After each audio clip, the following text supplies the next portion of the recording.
Assalamu alaikum wa rahmatullahi ta'ala wa barakatuh. Asubu disi ma ga sadu to matim kalamle. Mama dai daga Isa hakuru jiri don do zama mle. Kubana mbo de takarwa magal nage kuban yoruba du krayen. Kuban solin ngubu jabra na kubani Zakari professeur Zakari Chagwale irkumaja. Sinyana dan na ngene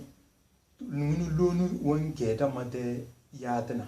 da wanke tumbiye na bare da yadna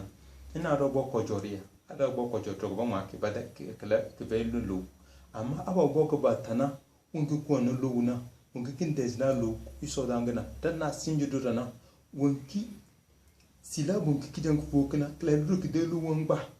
anya de nyam mat kada yina anya de ma da asenguna la karga indan dulu nya dulu bi ise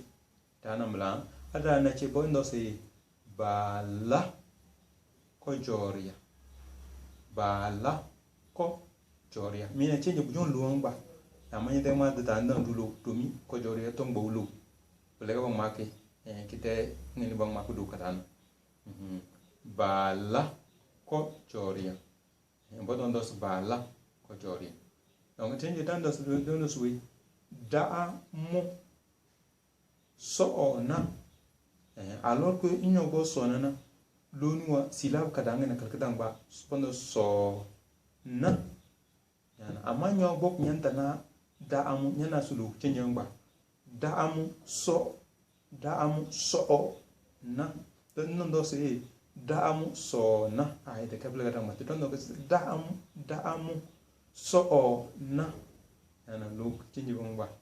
da nam la donc mais asing ma ke no do nyang ma don du loni chi nya du loni bi isi